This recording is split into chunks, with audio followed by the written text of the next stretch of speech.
Hello, and welcome back to Sharing a Chapter a Day. This is Do, Ra, me, and today I will be reading Chapter 100 of Engagement in Peril by Dara Odoe. Chapter 100 is titled Duties, Jobs, Classifications, and Routines. During our first week of getting used to the routine and set standards, our RDCs asked for volunteers for designated jobs that each recruiting company must have. The positions were Recruit Petty Officer in Charge, the RPOC, who is the leader and responsible for all the recruits in the specific company and who leads in the marching and such. There was the Assistant Recruit Petty Officer in Charge, the ARPOC, whose duty included singing the cadence during our marches and being second in command to the RPOC. Another position is the Master at Arms, whose duty is security and safety of all recruits in that company. There's also the Starboard Watch Leader and the Aft Watch Leader, whose duty is responsible for recruits in their station, whether it be in the aft or the starboard section. There's the Petty Officer Post Officer, the Popo, whose duty is to pick up and take the mail to and from the base post office and various pickup center.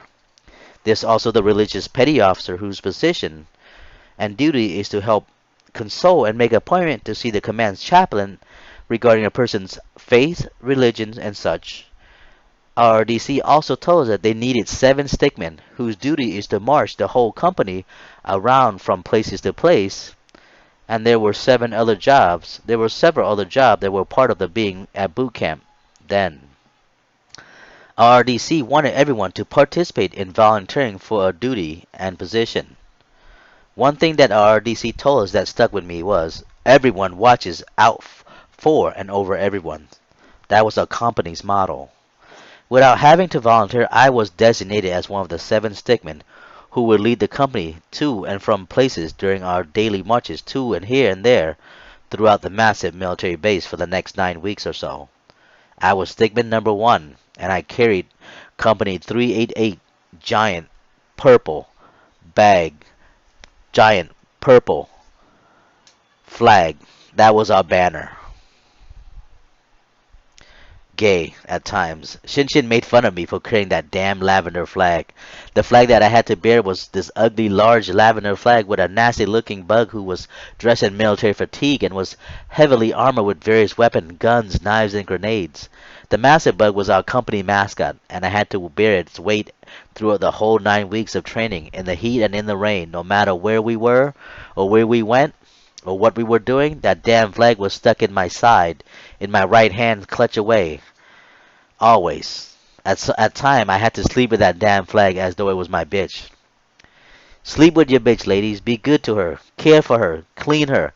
And she'll take of you. And she'll take good care of you. Our RDC would instruct us as we referred to our rifle and flags then. It was ironic. Shinshin decided to be the company's popo, the post petty officer, where he did a daily gathering, pickup, and distribution of mail. Although he didn't even write to anyone, he seemed to enjoy picking up and getting people's mail to them. It's like it's like he was bringing hope to them. Letters from home and loved ones are lifesavers then. They seem to soothe out and calm down our nerves and steady our turmoil environment then. The letter that I received from friends and teachers kept me going, kept me focused at tasks at hand. Letters and mail were our escape from the harsh reality of boot camp, harsh reality that we were dealing with on a daily basis there at Military Basic from the Navy at Great Lakes, Illinois. Those letters from children to father were really heartfelt for everyone whenever they are secretly shared from recruit to recruit. At times you can see grown men crying over letters from home, and even during our evening prayers before bed you can hear grown men crying. Some cried themselves to sleep, missing their families, their friends, their loved ones. I too had my share of crying in the dark then. But like usual, I never heard a peep from Shinshin though.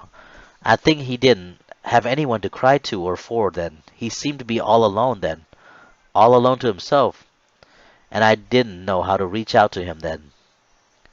Gifts and goodies were frowned upon by our RDC, so when someone's mom or loved one sends them baked goods or care package or some food perishable item, Our RDC would eat them up and tease us as they go about devouring the entire sent content in front of the whole platoon. At times they would read our personal mails and letters and made stupid and funny comments, remarks, embarrassing the addressee who was supposed to be receiving the mail and goods. We all usually get a good laugh out of it, laughing at our fellow shipmate for their mother's girlfriend, wife, or significant other comments and emotional bearings. True to Shinshin's perception, I was the shortest recruit in my boot camp company, and Shinshin lovingly constantly reminded me of that on a daily basis. There were 80 recruits in Company 388, and we all came from various parts of the United States and the world, and the Philippines. We were all different races and had various religions and had different reasons for joining the armed services. Some were from the ghetto slums of America, and some were from affluent neighborhoods like Beverly Hills, Orange County, South Beach, and one even came from Alaska. And all our ages were quite different. There were some of us who were in their teens and some in their mid 30s, and some didn't even speak English. And mistakenly, at times, I was asked to translate because I had the same skin color and complexion as another recruiter too. But it turned out that the guys from the Philippines and I didn't speak a word of it. I didn't speak Tagalog or any dialects. It was only I was only able to speak and translate Cambodian and Khmer, and since I was the only damn Cambodian in the company or in the entire command at the time, I had no one to translate to or for. Luckily for those Pinoy who spoke Tagalog, Shinshin actually spoke some Tagalog, and he was able to translate for them accordingly. It was weird to me then. Shinshin's not a Pinoy, but he spoke it as though he were. He explained to me that later on life on that he had picked up the language while serving time at the Los Angeles County Juvenile Detention Hall in Nellis for about a year or so, and his roommate was Pinoy, a Pinoy gangster who ran with the Sons of Samoas on the west side of Cherry Pineapple Grove, and they often spoke to and taught him their native tongues when they were in conversation so that the other gangs and detention guards would not understand what they were saying while in the juvenile detention holding facilities. Being the company's popo gave Shinshin some leeway with the RDC and some other enlisted personnel at the basic command. He was able to leave the barracks several times a day and didn't have to march with the company as often as I always had to. He was able to sneak away and do things he wanted to on the massive base. Within means, of course. He always seemed to have a smirk on his face whenever he returned to the barracks with a bag and handful of mail like he had been up to some mischief or something good. And it seemed that he didn't give a shit if he got caught or nothing. Those who were designated as stickmen and to practice and go on throughout various grueling flag drills. Now, those who were designated as stickmen had to practice and go through various grueling flag drills, flag salute and flag marches for graduation and various ceremonies throughout the 9 weeks we were there at basic boot camp. While at basic training, we weren't allowed to talk to the opposite sex, let alone look at them. Something while in line and such. Now, sometime while in line and such, I would steal a sneak or two toward the female recruit platoon and company just to get me through the day without having to explode in the shower or while in bed. We all got used to the daily routines and regimen from waking up to going to bed. It was all repetitive each day. Everything was repetitive every day. Repetitive, repetitive, repetitive. During our shower session, all males in the same company shared the same shower stall. We did a car wash cycle shower. All the shower heads were turned on at the same time, and then we showered in a car wash fashion, all lined up and bundled up. Nuts to butts, they would say. We giggle as we went through the formation. First we get wet, then we lather and soap up, then we rinse and shampoo, and then we cleanse off the soap and shampoo as we proceed through each stall line, like being on a conveyor belt, one by one. Once out of the shower room, we would dry off in the sink area where we would brush and shave ourselves for our daily morning facial and clothing inspection. While we moved from shower head to shower in a car wash like concession, everyone had their eye fixated on a spot on the wall or ceiling. That way no one would think we were some kind of queer or fruit of sort. And we were real careful not to drop our soap because we didn't want any accidental contact. So most of us owned a bar or two of soap on a rope and wore the bar of soap around our neck as we proceeded through the shower stall. I guess the female recruit had it better than the male did then when it comes to showering, washing themselves and such.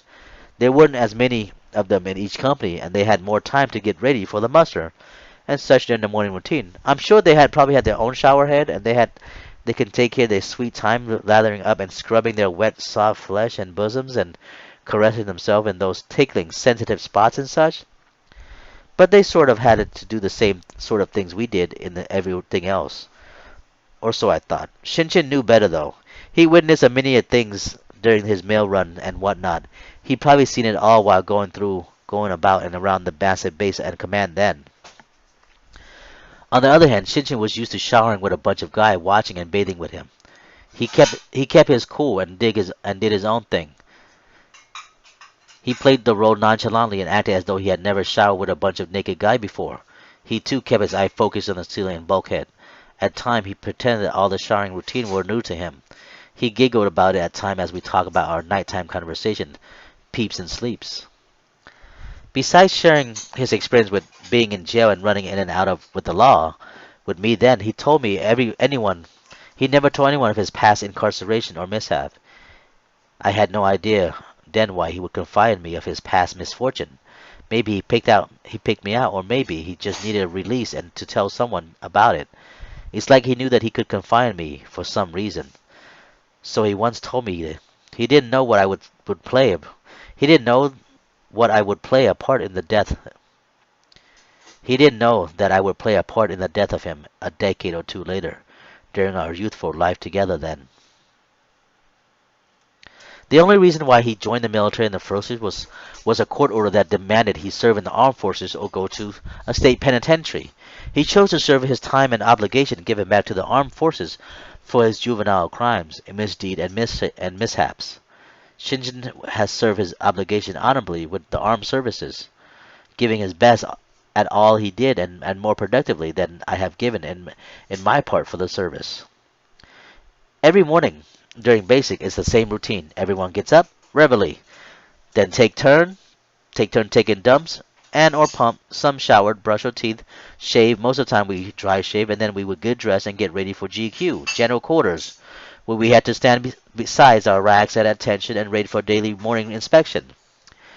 Shinshin's rack was directly across from mine, facing the west wing of the barrack, so we always faced each other each morning during our bedside attention inspection. Always accompanying Shinshin was that damn smirk on his face, which made him seem to be so cool. Kawaii! He was mesmerizing that way. His bunkmate was a white recruit from Anchorage, Alaska, who, for some reason, seemed submissive to Shinshin. Seemed like it was Shinshin's bitch or some sort. He was always doing things for Shinshin, taking extra attention to Shinshin's bed making, pillow placement, and shoe shines, making sure he folded at 45 degrees and that the bed sheets and blankets were tight and firm, and Shinshin's shoes and boots were pristinely shined. He seemed to be doing Shinshin's daily house tasks for him as well. Or maybe he's just afraid he'd get punished if the bed and such was out of place. After all, we all work as a team of two, and a team of 80 bands of brothers then. I think he was Shinshin's bitch though, because of Shinshin's capricious demeanor. None of us knew what Shinshin was capable of then, nor did we or I want to find out his capabilities then either. After morning racks and uniform inspection, we then get into our formation of 4 equal lines with a stickman, all the lines leaders. I was always in front. Row 1 was where will be in charge of. After formation, we would march to the galley for our daily morning chow, and then off to our scheduled classes and appointments throughout the day. We march and hum everywhere. On a daily basis, our company were out and about, always having places to go and things to do. Once we get there, we waited. It was like get there fast and just simply wait. All day long we would march from here to there to there to here, from there to there, from here to there, from there to here, always doing something till it was late in the day. From dusk till dawn we were always on our feet and constantly on the move. All of us walking stepped alongside the cadence. After a while we were all perfectly in sync together during our walkabout around and on the command's concrete jungle street then. Then after our classes and venues, we would get changed into our physical training gear and go running, exercising, putting strains on our backs and legs, and pushing ourselves physically and mentally to the limit, at times to the point where most of us collapsed from exhaustion. It was like this for about the first 8 weeks or so of boot camp, and then after a while, things got easier and more routine and became mundane for us. Shin Shin never seemed to be unnerved by all this. He always kept his cool, and when he got in trouble with his RRDC, he took his punishment in stride and without a back talk or a complaint. He kept calm about everything, always with his signature smirk on his face, and at times making me want to laugh out loud, although I kept it to myself to make sure I didn't get beat down for it. In the back of his mind, I'm sure he was preparing for vengeance in some form or another. Besides learning military laws, rules, and regulations, we had to take sexual harassment classes too. Our classes and routine consisted of rules and military laws and regulation, naval and military history, flag signs, signals, and meanings, what to do in a combat zone, whom to salute to and how, and whom to report to, and what to report in time of trouble and disorder. We learn about transmitted diseases, what not to do, and how to protect ourselves from sexual and transmitted diseases and biological and chemical warfare. We would have written tests and exams regarding the subject we were taught on, and everyone had to pass all the required classes to graduate from basic training. We were basically spoon-fed the answer to all the exam the night before each exam. If we were to pay any attention and listen up, we would surely pass the required exam. Shinshin and I had no trouble with the exam, never failing any, and always willing to help those who needed extra attention with their studies. We also had to qualify at least as a third-class swimmer to graduate from boot camp. A recruit had to be able to float in the water on his or her back for at least 15 minutes and swim a lap around the large pool without being helped. The Navy swim instructor and coordinator taught us how to use our clothing and floating devices. For example, our dungarees was used to help us stay afloat by tying each ends of the trouser leg into a knot and by putting air into the trouser leg and resting your midsection over the trouser as you have and each trouser leg under your armpit. That way you float. We also use our long sleeve blouse to stay afloat by blowing air into our blouse through the collar section, where all of our blouse buttons are closed and tucked into our skivvies. Also, we learned how to turn our bell bottom into a life-saving vest, how to use our Dixie cup and as a support and floating, and most important of all, how to jump into a water off a ship, an aircraft carrier without breaking our necks. Shinshin had no problem with the swim trial.